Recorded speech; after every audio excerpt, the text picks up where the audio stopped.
Required tools and equipment: Phillips screwdriver,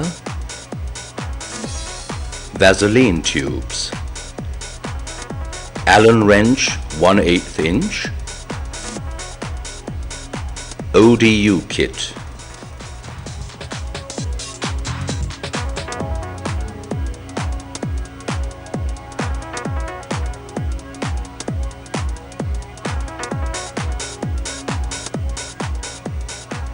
Take out the OMT feed horn from its box.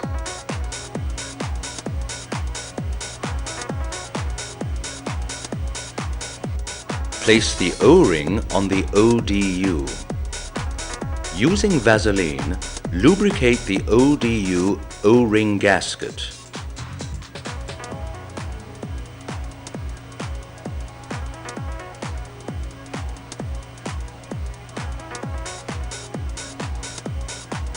Verify that the waveguide polarization is correct, not 90 degrees apart.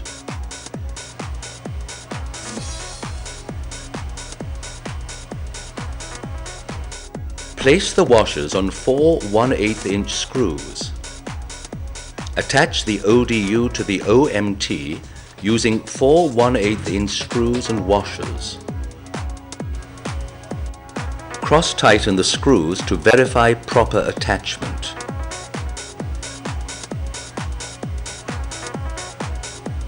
Verify that no light passes between the ODU and the OMT.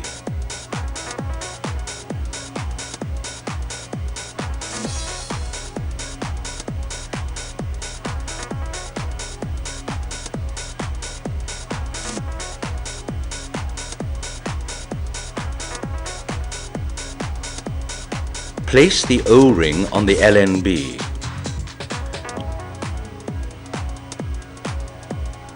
Using Vaseline, lubricate the LNB O-ring gasket.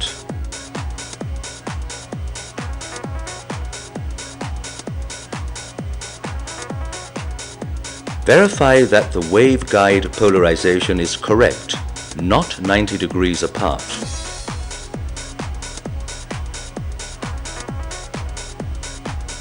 Attach the LNB to the OMT using Phillips head screws. Cross-tighten the screws to verify proper attachment. Verify that no light passes between the OMT and the LNB.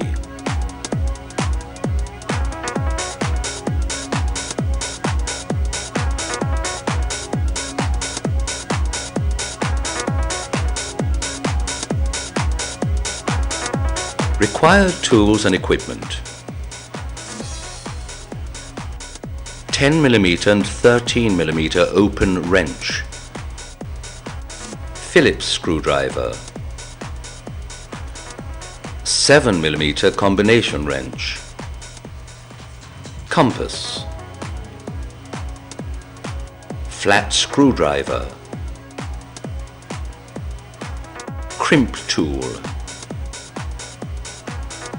12 cm RTV putty tape, marker, adjustable wrench, side cutter, coax cable, F-type connectors.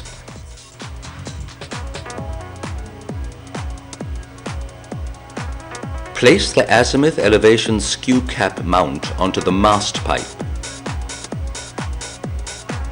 Insert 4 plough bolts into the holes located in the center of the reflector with feed support socket at bottom and bolts protruding through the rear of the reflector, and place it on the azimuth elevation skew cap mount so that the bolts fit into the flange provided.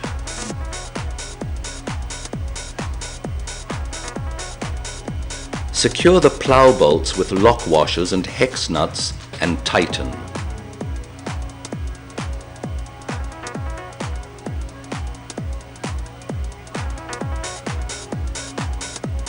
Remove the hex head bolt from the feed support arm. Insert the feed support arm into the socket on the bottom of the reflector. Secure the feed support arm with the removed hex bolt along with flat washers and hex nut. While holding the hex bolt with a wrench, tighten the hex nut.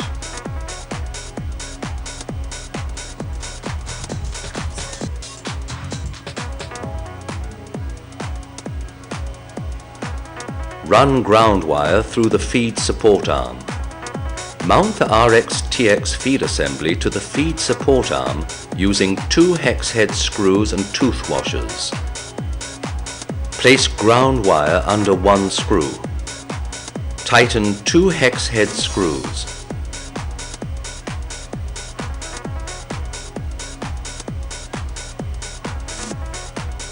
Use the ground wire to connect from ground lug to approved ground.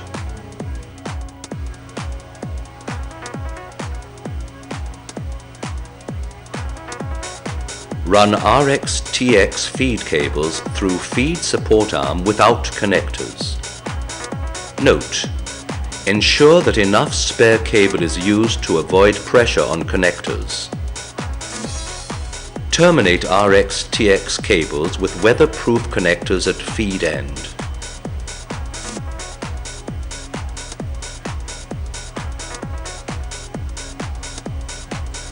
Mark the RX and TX cables.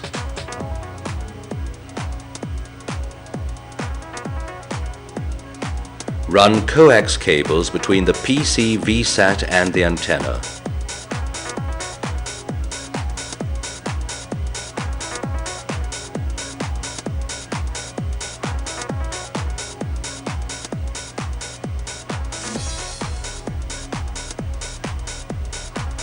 Loosen 4 skew locking bolts and rotate the azimuth elevation skew mount to align the indicator mark with the value provided by GTH on the skew scale.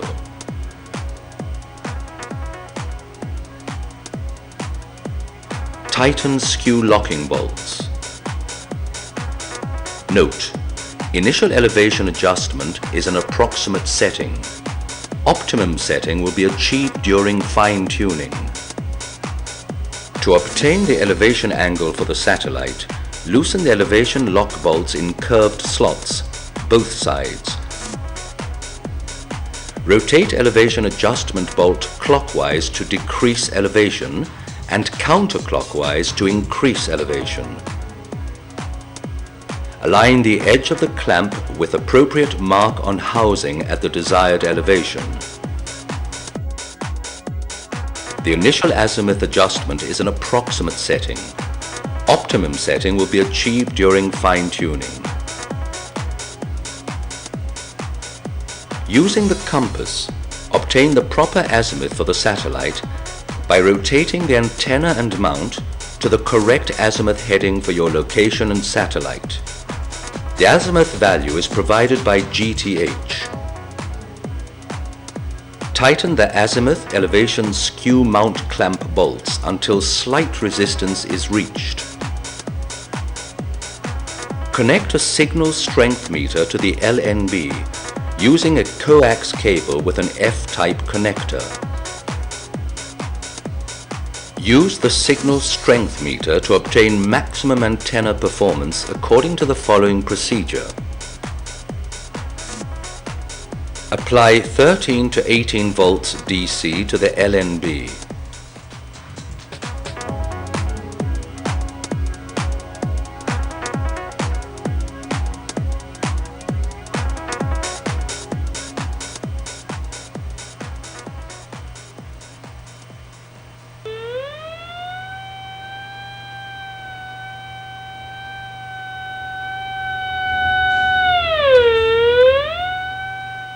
Slowly sweep the antenna approximately 15 degrees left or right from the original point until the signal is found.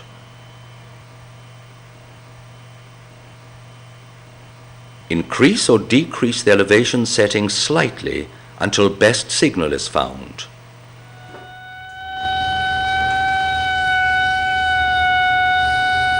To adjust the polarity, loosen 4 hex head bolts. If TX horizontal polarity is required, rotate the feed until the O mark on the opposite clamp half is aligned with the H mark on the horn neck. Note: the polarization parameter is given in Rx values. Rx vertical equals Tx horizontal. Slowly rotate the feed clockwise and then counterclockwise until a peak signal is reached. Once peak signal is achieved, rotate the LNB clockwise to achieve peak signal minus 3 dB. Use a marker to mark this spot. Do the same for counterclockwise. Return to the maximum signal strength point between the two marked spots.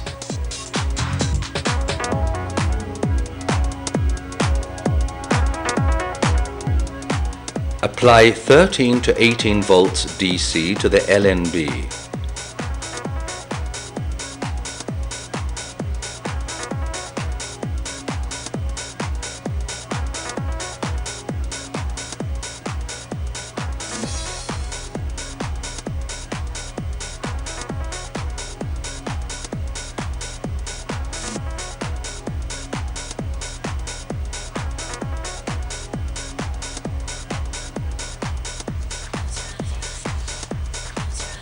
Slowly sweep the antenna approximately 15 degrees left or right from the original point until the signal is found. Increase or decrease the elevation setting slightly until best signal is found. To adjust the polarity, loosen 4 hex head bolts. If TX horizontal polarity is required, rotate the feed until the O mark on the opposite clamp half is aligned with the H mark on the horn neck. Note: the polarization parameter is given in Rx values. Rx vertical equals Tx horizontal. Slowly rotate the feed clockwise and then counterclockwise until a peak signal is reached. Once peak signal is achieved, rotate the LNB clockwise to achieve peak signal minus 3 dB. Use a marker to mark this spot. Do the same for counterclockwise. Return to the maximum signal strength point between the two marked spots. Tighten all azimuth, elevation and skew mount hardware.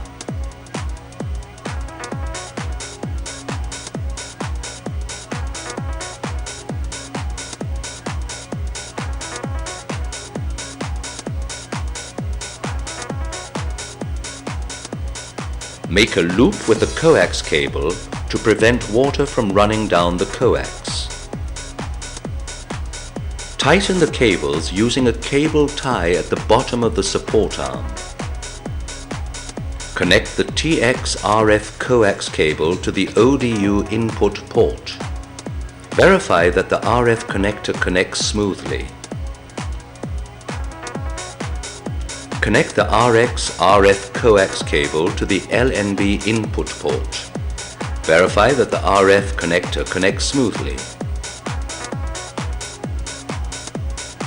Cut 6 cm of RTV putty tape. Use the RTV putty tape to weatherproof the two F-type connectors. Note: wrap the RTV putty tape in the same direction of the F-type connector. Begin wrapping the tape around the female part of the F-type connectors and continue 2 to 3 centimeters over the coax cable past the F-type connectors.